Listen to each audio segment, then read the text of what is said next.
You know this cycle exactly. In the morning, you pour the alcohol down the sink, delete the game, block access to the betting app, or crush the pack of cigarettes and swear that this time will be different. A few days later, one terrible evening pulls you back to the very thing you tried to throw away. The deepest pain is not only repeating the old behavior. Every time you return, you lose a little more trust in yourself, and the people who love you begin to lose trust too. Ryan understood that feeling at 3:17 in the morning. He woke up on the couch with a glass near his feet and a message from his daughter glowing on his phone. "You forgot again, didn't you?" He had promised to attend her school performance. But after work, one drink became three. 3 drinks turned the entire evening into a blank space. Losing trust does not mean there is no way back. In this video, you will see Ryan use the Japanese spirit of Kaizen to do something harder than declaring, "I will never drink again." He will face the truth, find the right support, keep one small commitment, repair the system after each deviation, and slowly become someone others can trust again. This is where Kaizen begins. You do not have to solve your entire life tonight. You need to see the real problem and take the next appropriate step. If this approach feels worth trying, like the video, subscribe to the channel, and tell us in the comments which habit is taking the most important thing away from your life. Before we begin, please listen carefully. Alcohol dependence is a health condition, not a moral defect. For someone who has consumed alcohol heavily over a long period, suddenly stopping can cause dangerous withdrawal symptoms, including shaking, sweating, a racing heart, hallucinations, or seizures. Do not use this video to decide how to stop on your own. Be honest with a doctor or an addiction treatment service so your risks can be assessed and a safe plan can be created. If you have severe symptoms or thoughts of harming yourself or someone else, seek emergency help immediately. Chapter 1. When your daughter stops believing you. The following story is a composite built from painful experiences that often appear in audience comments about alcohol addiction and recovery. Ryan is not a real patient, and the details of his story do not represent every person who struggles with alcohol. But do not listen to Ryan's story as if it belongs only to someone else. You may not drink bourbon. You may not have a daughter waiting in a school auditorium. Your habit may be smoking, gambling, gaming, or something you hide behind a locked door and a cleared search history. The details may be different, but you know the moment when a promise leaves your mouth and part of you already doubts it. As you listen, do not ask whether your life looks exactly like Ryan's. Ask where you recognize yourself. Ryan was 43 years old and worked as a shift supervisor at a warehouse in Dayton, Ohio. He had been drinking almost every night for more than 10 years. He did not get drunk every time. That was exactly why it took him so long to admit there was a problem. He still went to work. He still paid rent. He still remembered his co-workers' birthdays. He had never slept on the street or appeared in a booking photo after an arrest. In Ryan's mind, a person with an alcohol problem was someone who had already lost everything. Ryan was simply an exhausted man who needed a few drinks to come down after a shift. At first, alcohol really did help him. After his divorce, the new apartment felt unbearably quiet. A glass of bourbon softened his shoulders. It made old arguments in his head grow quieter. It helped him feel less like a failure when his 14-year-old daughter, Lily, stayed with him only 2 weekends each month. But what had once carried Ryan through a painful season slowly became the only way he knew how to end a day. He began planning his route home so he would pass the liquor store. He poured bourbon into a coffee cup with a lid so the neighbors would not see it. He buried empty bottles under the trash instead of placing them in the recycling bin, because the sound of glass hitting glass filled him with shame. In the morning, he checked his messages before getting out of bed, not to see who needed him, but to find out who he had hurt the night before. Lily noticed before Ryan was willing to notice. She knew how her father's voice changed after his second drink. She knew when a story would be told for the 3rd time. She knew that, "I will call you after dinner," usually meant there would be no call that night. She stopped arguing. She simply prepared a backup plan for every plan that involved her father. The school performance was not the first promise Ryan had broken, but it was the first time Lily was not angry. Ryan called the next morning. She answered after the 5th ring. "I'm sorry. Something happened at work." The other end stayed quiet. "Lily, you don't have to make up a reason anymore." There were no tears, no accusation, only the voice of a child who had learned that expecting less meant hurting less. Ryan sat down on the kitchen floor. A bottle of bourbon stood in front of him, still 1/3 full. He picked it up and almost poured it out, just as he had on many other mornings. Then he stopped. Pouring out a bottle was not new. Promising to change was not new either. What he had never done was tell the whole truth to someone who could actually help him. Kaizen does not start with a dramatic gesture. It starts by seeing the current condition without making it prettier. In any process, you cannot improve a failure you continue to hide. Life works the same way. Your next step is not another promise that you will become a different person tomorrow. Start with the sentence you have been avoiding. How often do you drink, smoke, gamble, or disappear into a game? What has it cost you? Who has learned not to rely on you? You do not need to perform your shame for everyone. But you do need to tell the truth, in the place where real help can begin. Ryan opened the website for his family clinic and scheduled an appointment. In the box labeled "Reason for Visit," he typed, "I drink every night. I have tried to stop, but I cannot stay sober. I need to know how to do this safely." That was not sobriety. It was not Lily's forgiveness. But it was the first small action Ryan had taken that was not designed to hide the consequences. He had finally created an honest starting point. Chapter 2. Kaizen does not ask you to save yourself alone. Kaizen is often associated with the Japanese practice of improving work through small, continuous adjustments. But small does not mean treating a serious problem as if it were minor, and personal improvement does not mean treating yourself in isolation. For Ryan, the first Kaizen step was not cutting out one drink, switching brands, or trying to survive withdrawal through willpower. The first step was bringing the truth to the right place so his real level of risk could be assessed. At the clinic, Ryan almost said he drank only a few nights a week. The words reached his throat. Then he heard Lily's voice in his memory. "You do not have to make up a reason anymore." "Almost every night," he said. "And more on weekends." The doctor asked how much he drank, how long the pattern had continued, what happened during previous attempts to stop, and what symptoms he experienced when he did not drink. Ryan described the slight shaking in his hands in the morning, his broken sleep, and the restlessness that pushed him toward the liquor store on the way home. The doctor explained that any plan had to match his actual risk. Recovery could include safe withdrawal management, counseling, medication prescribed by a qualified professional, continuing care, and mutual support. There was no single path that fit everyone. Ryan had expected a lecture. Instead, he received a plan that made him cry.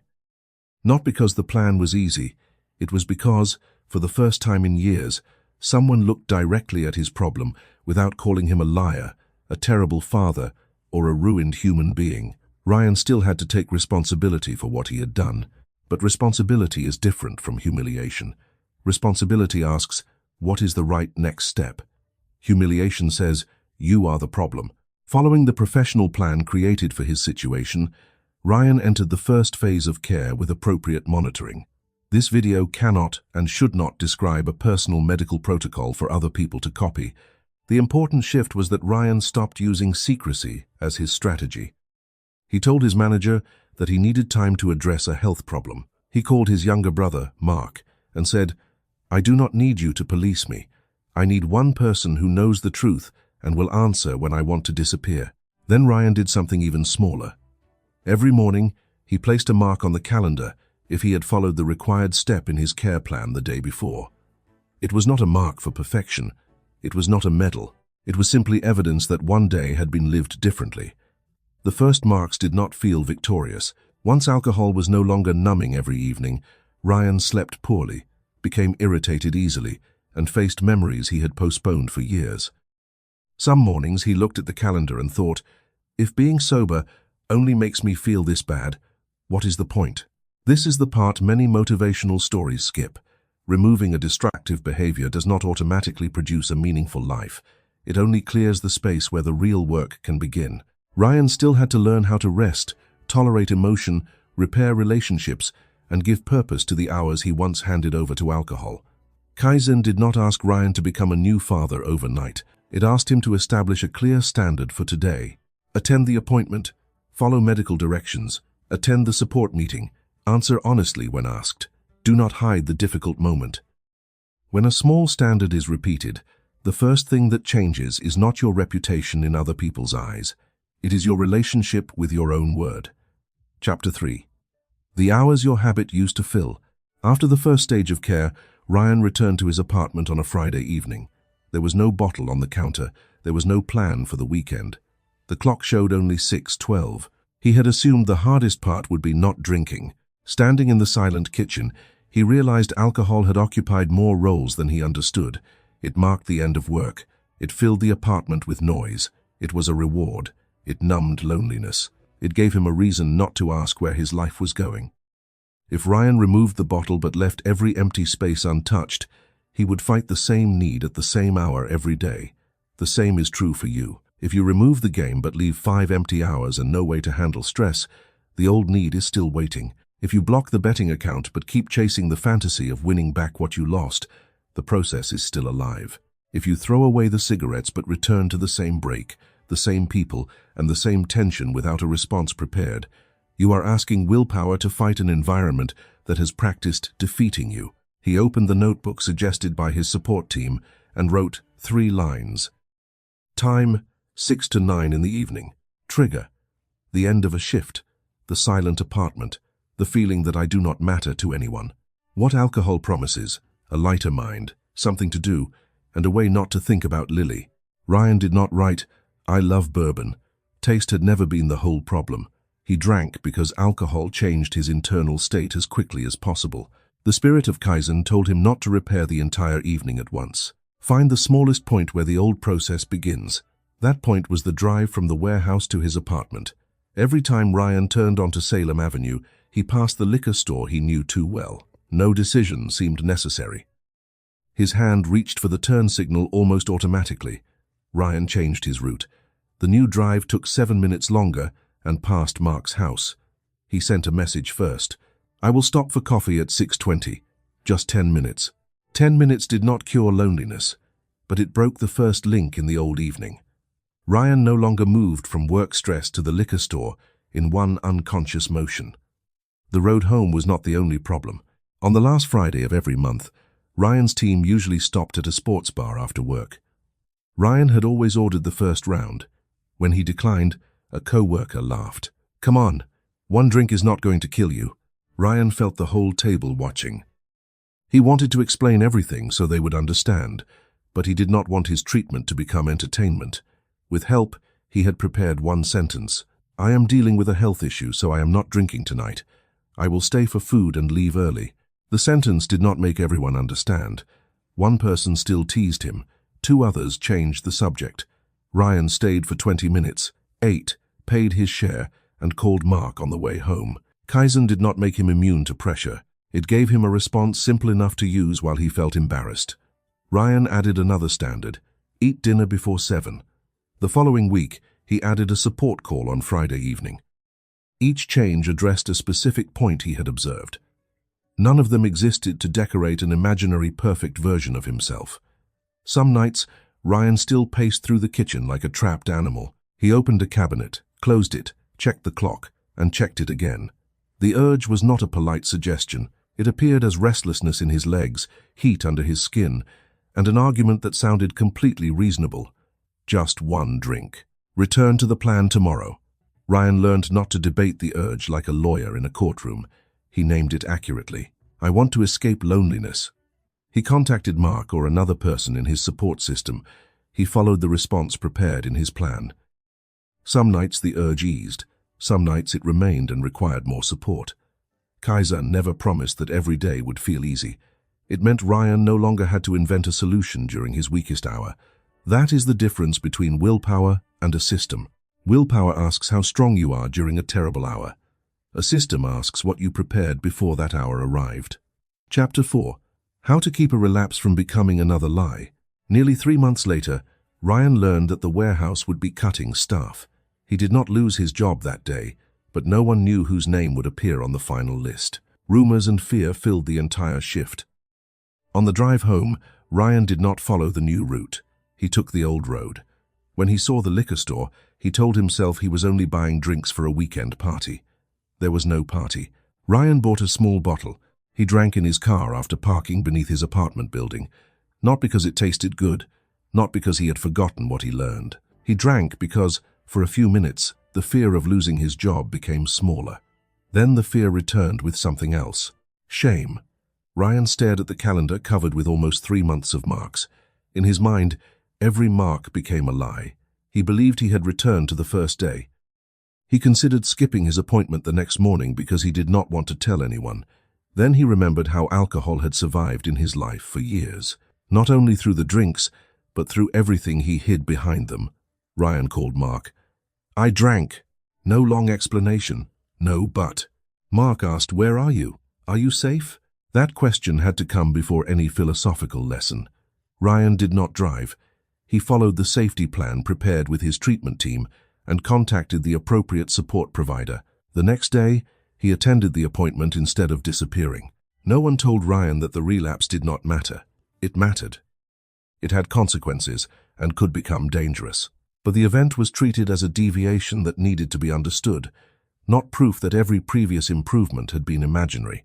If you have ever broken a good streak, you know how quickly one mistake can become a verdict. You tell yourself that the sober days did not count, the money you saved did not matter, or the nights you stopped on time were fake. Then shame offers you a cruel bargain. Since you have already failed, you might as well keep going. Do not accept that bargain. What happened matters, but what you do immediately after it matters too. Ryan wrote down the sequence. News of staff cuts, fear of losing his job. Abandoning the new route, passing the liquor store, inventing a story about a party, buying a small bottle, drinking alone, wanting to hide. He circled the first point he could change, the bad news at work. Ryan had waited until he was parked near the store before trying to rescue the evening. Next time, the plan had to begin when his shift ended. He added a rule.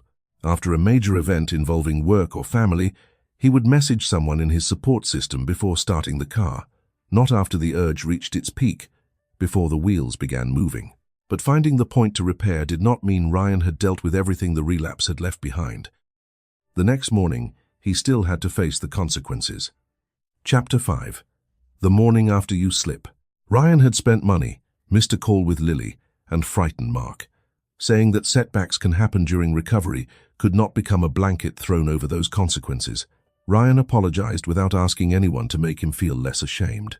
He reviewed the plan with his care provider and increased support during the period of uncertainty at work. The biggest change was how Ryan measured progress. Before, he looked only at the streak. When the streak broke, everything returned to zero in his mind.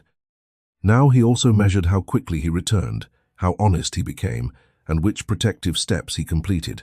This time he told the truth within minutes, instead of hiding for weeks. He did not drive. He attended the appointment the next morning. None of those actions transformed the drink into a success. They prevented one deviation from becoming another long season of losing control.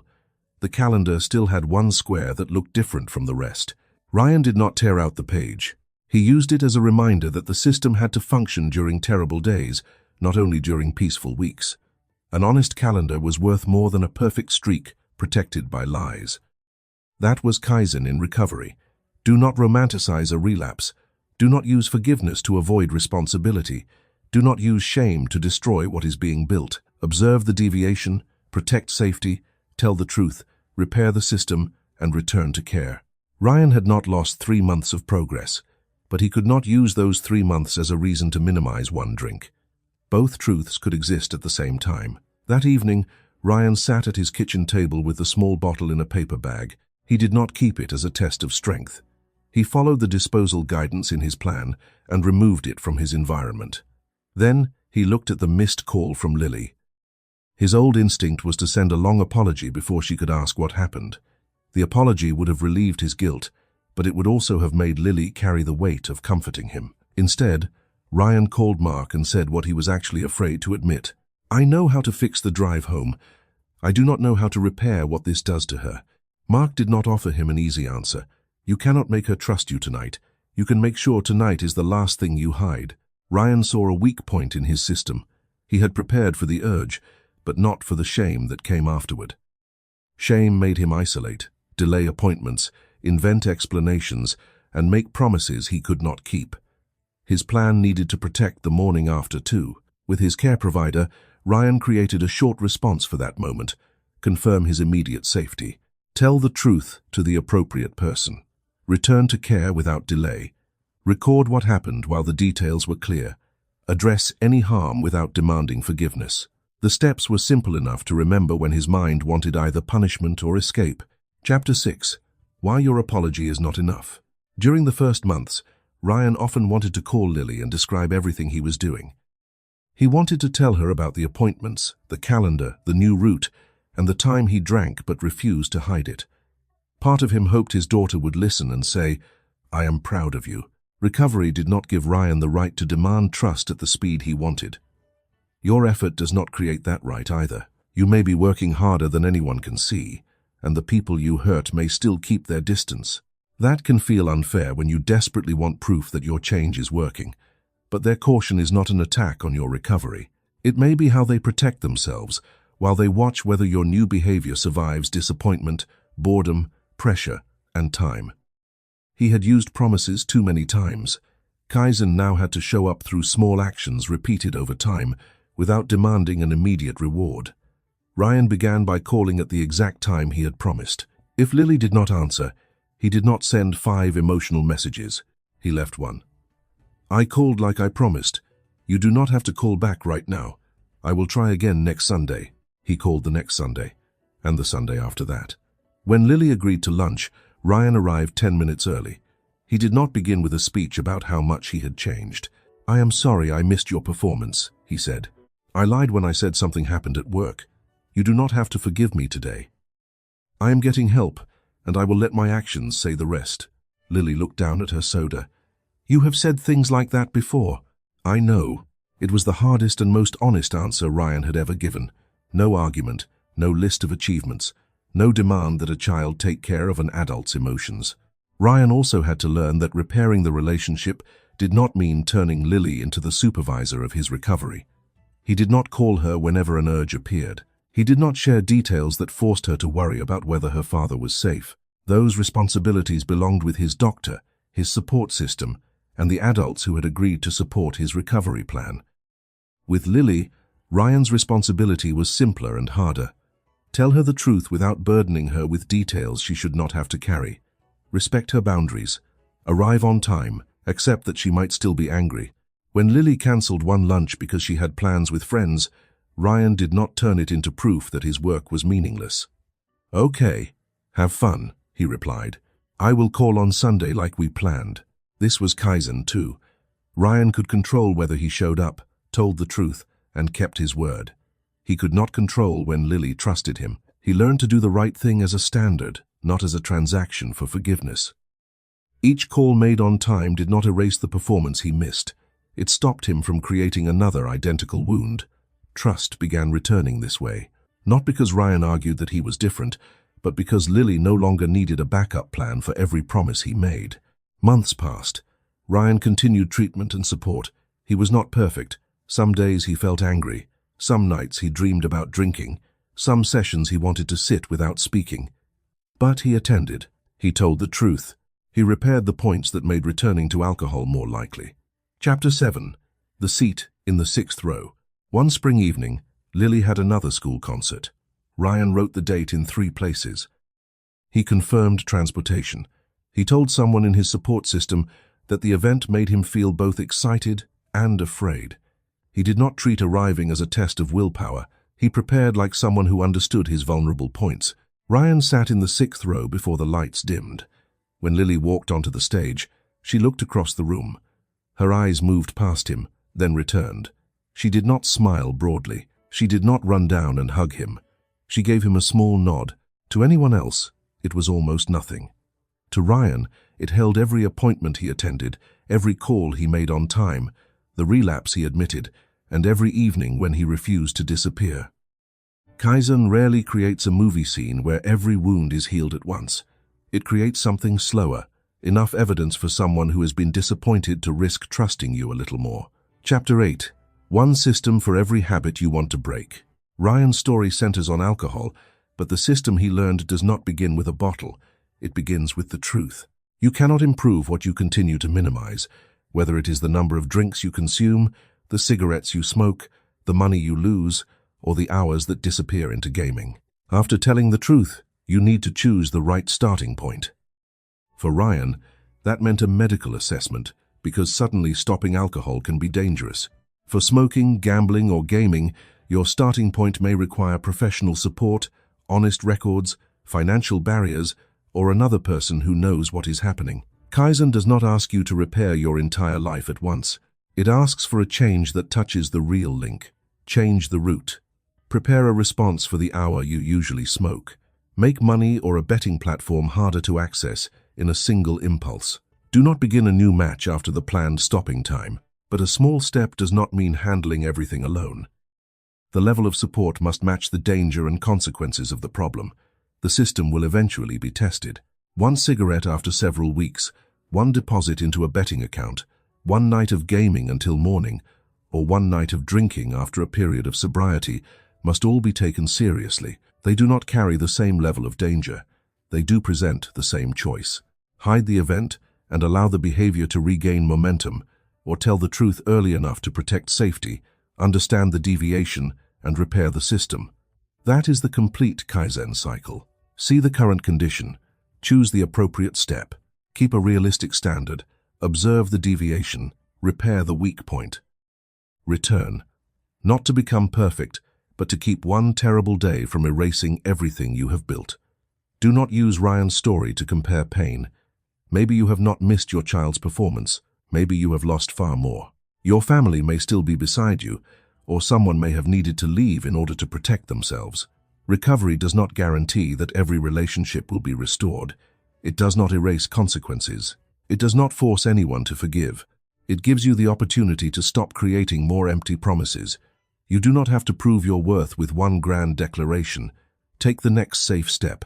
Tell the truth to a doctor. Attend the appointment. Call someone in your support system. Follow the plan. Tomorrow, repeat what helps and repair one weak point. If you are sober today, do not dismiss that as something small. If you return to drinking today, do not turn shame into a reason to continue or hide. Protect your safety and contact your care provider or an appropriate support service as soon as possible. Ryan did not change his life on the morning he saw Lily's message. He only stopped lying in the box labeled reason for visit. One small truth opened the way for the next truth. One appointment opened the way for a new standard.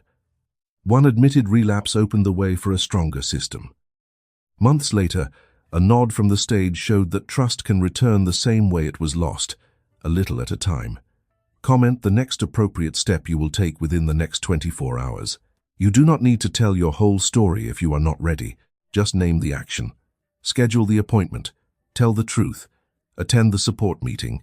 Prepare a barrier. Call the person who can help. You do not have to win the war today, but you do have to stop fighting alone in the dark.